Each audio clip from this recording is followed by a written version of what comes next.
Hello' everyone, নতুন এটা ভিডিঅ'লৈ মই দীপাংকৰ ৰাজবংশী সকলোকে স্বাগতম জনাইছোঁ মোৰ নতুন এটা ভিডিঅ'লৈ।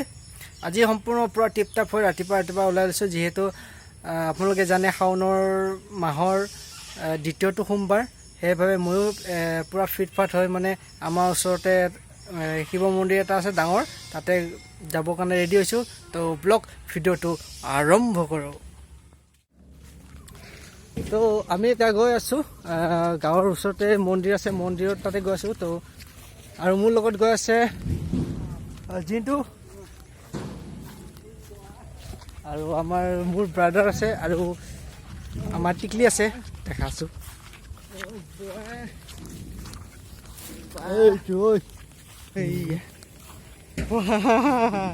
কি হয় এইটো, কি হয়? তো ব্লগ দেখা আছোঁ। তো ফাইনেলি আহি পাই গ'লোঁ এয়া মন্দিৰ। এয়া আপোনালোকে চাওক মন্দিৰ। আমাৰ ঘৰৰ ওচৰতে থকা এই শিৱ মন্দিৰটো বহুতেই আহে, দূৰ দূৰৰ পৰাও আহে বাৰু, নোহোৱা নহয়। আৰু এইটো যিটো আপুনি আগত মন্দিৰৰ আগত নন্দী দেখিছে, এই নন্দীটো নতুনকৈ স্থাপন কৰা হৈছে বাৰু। এই বছৰতে নতুনকৈ স্থাপন কৰা হৈছে। মন্দিৰত যথেষ্টখিনি মানুহ অহা যোৱা হৈ থাকে আমাৰ এই মন্দিৰত।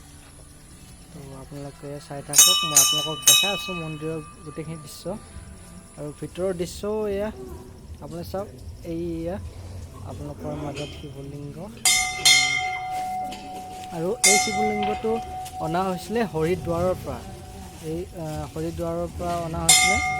যেতিয়া নতুনকৈ মন্দিৰটো বনোৱা হ'ল, তাৰপাছতে আমাৰ ইয়াতে ফিল্ডখনতে 11 দিনীয়া ভাগৱত পাঠ কৰি এই শিৱলিংগটো আনি ইয়াতে মূৰ্তিত স্থাপন কৰা হৈছিল। তো মই পূজা কৰিলোঁ, পূজা কৰি লৈ মই টিকলিক লৈছোঁ, লৈ আকৌ আপোনাৰ দাদাই পূজা কৰি আছে, আপোনালোকক দেখাইছোঁ। আপোনালোকে সকলোৱেতো এই শাওণ মাহত যায়েই বাৰু মন্দিৰত পূজা অৰ্চনা কৰিবলৈ যায়। আৰু যোনে যোনে যোৱা নাই, তেওঁলোকে ভিডিঅ'টোৰ দ্বাৰাই দৰ্শন কৰি লওক, যাতে মনৰ কামনাবোৰ পূৰ্ণ হওক। আৰু এয়া নন্দীটো এই নন্দীটো এই বছৰতে স্থাপন কৰা হৈছিলে। আৰু এইটো নন্দী ৰাজস্থানৰ পৰা লৈ অনা হৈছিলে, আনি স্থাপন কৰা হ'ল। আৰু এইফালে আছে আপোনাৰ হোম যজ্ঞ কৰা। আৰু ইয়াতে এই মন্দিৰতে মানে বিয়া বাৰু কৰা হয়, আকৌ হোম যজ্ঞ কৰা হয়। মৃত্যুঞ্জয় যিটো মন্ত্ৰ, সেইটো ইয়াতে হোম যজ্ঞৰ দ্বাৰা কৰা হয়। আৰু এইফালে চাৰিওফালে দেখি পাইছে, আকৌ ইয়াতে দান পাত্ৰ এটা বনাই থৈ দিছে বাৰু। এয়া গছ, ডাঙৰ ডাঙৰ প্ৰকাণ্ড 3ডাল গছ আছে, মই দেখাম। আৰু এইফালে মই আপোনালোকক দেখাব গৈ আছোঁ, এইটো হৈছে একেবাৰে প্ৰথম স্থাপন কৰা মন্দিৰটো, যিটোৰ এতিয়া বাৰু বন্ধ কৰা হৈছে। ইয়াৰ পৰা মানে যিটো শিৱলিংগ আছিলে, সেইটো নতুন মন্দিৰ স্থাপন কৰা হ'ল। এইটো মন্দিৰ বনোৱা প্ৰায় 100 বছৰ হৈ গ'ল। 100 বছৰ পাৰ হৈছে। 100 বছৰ ধৰক, 100 বছৰ বুলি কৈছোঁ, আৰু মই হয়তো বেছি হ'ব পাৰে, হয়তো অকণমান কম হ'ব পাৰে, কিন্তু মই জানিব পৰা মতে 100 বছৰ হৈছে। আৰু এইফালে মই দেখাই আছোঁ আপোনালোকক, চাই থাকিব দেই। এই গছ দেখিছে, চাৰিওফালে সেউজীয়া কৰি ৰাখিছে। আৰু এইখিনি ঠাইত ইমানেই ধুনীয়া শীতল বতাহ মাৰি থাকে নহয়, আৰু গৰম দিনত থাকিবলৈ খুব ভাল। আকৌ আটাইতকৈ ভাল লগা এই গছডাল যিডাল দেখিছে নহয়, এই গছডাল প্ৰায় 100 বছৰ বয়স হৈছে ইয়াৰ। মই সোধোতে 100 বছৰ, প্ৰায় 100 বছৰ হোৱা বুলি কৈছে।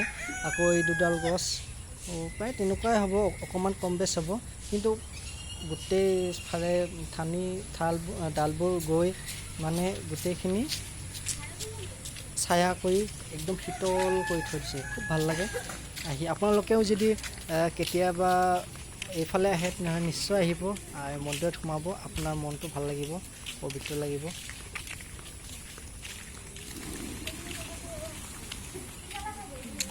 মন্দিৰৰ আগভাগ আৰু সেই এইফালে পাৰ বহুত আছে মন্দিৰত, তাকে পাৰ বুট অকণমান ছটিয়াই দিলোঁ, ময়ো বুট ছটিয়াই দি অকণমান খালে, সিহঁতকো দিলোঁ। মানে ভাল লাগে আৰু পাৰখিনি গোটেইখিনি উৰি আহে। তাৰপিছত কিবা এটা বুট দিলে খুব ভাল পায়, বুট দিলে আকৌ বেছি ওচৰত গ'লে বাৰু ভয় খায় অকণমান। মই তেনেকৈ বুট দিলোঁ, বুট দি উভতি গ'লোঁ আহিলোঁ আৰু যাব সময় হৈ গ'ল যিহেতু। বাবা ঐ বাবা, বাবা বাবা এইফালে ই নাচাই, মেয়ে চাইছে মে সেইটো খুৰা, সেইটো খুৰা এইফালে এই মে এইটো নাচাই। এইটো খুৰা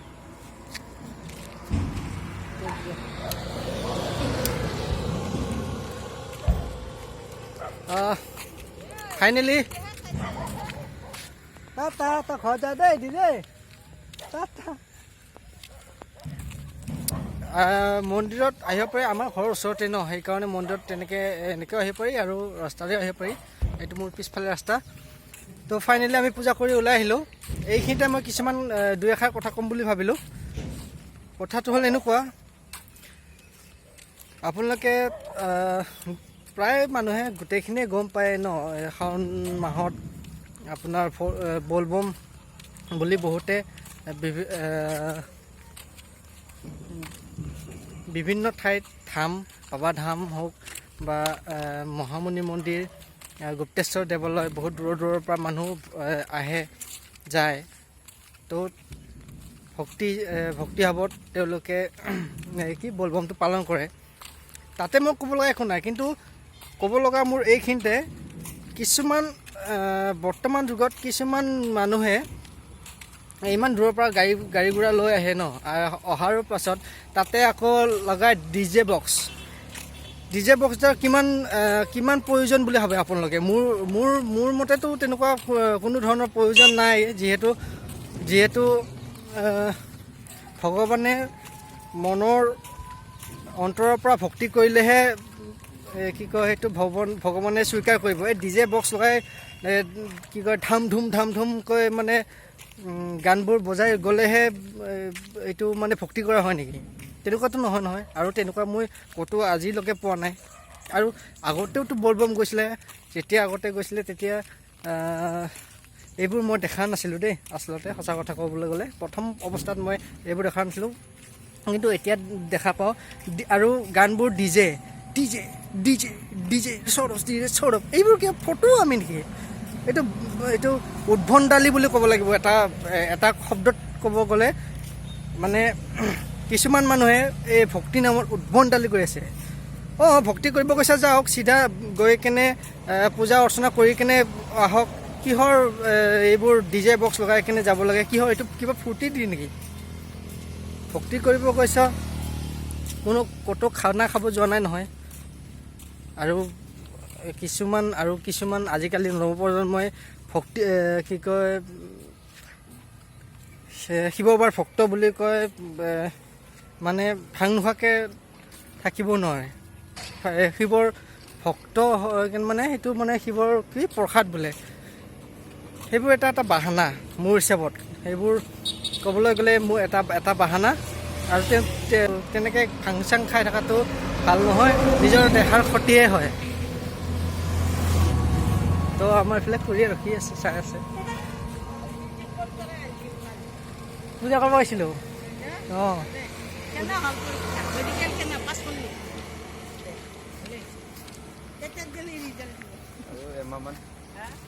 মেৰিট লিষ্টত নাম আহিলে হৈ যাব আৰু ন।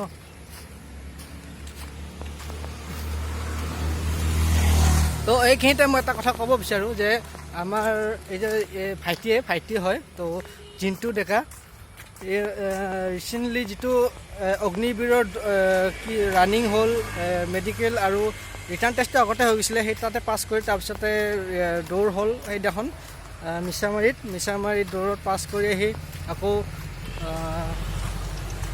মেডিকেলত ফিট হ'ল এতিয়া লাষ্ট আছে মেৰিট লিষ্ট ন মেৰিট লিষ্টত যদি নাম আহে তেনেহ'লে চাকৰি নিশ্চিত তো অকণমান ইয়াৰ কাৰণে আপোনালোকে প্ৰাৰ্থনা কৰিব যাতে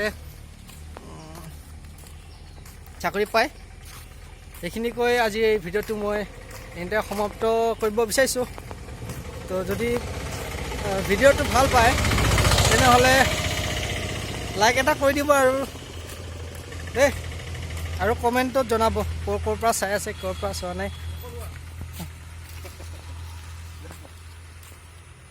ঠিক আছে আজিৰ কাৰণে বাই বাই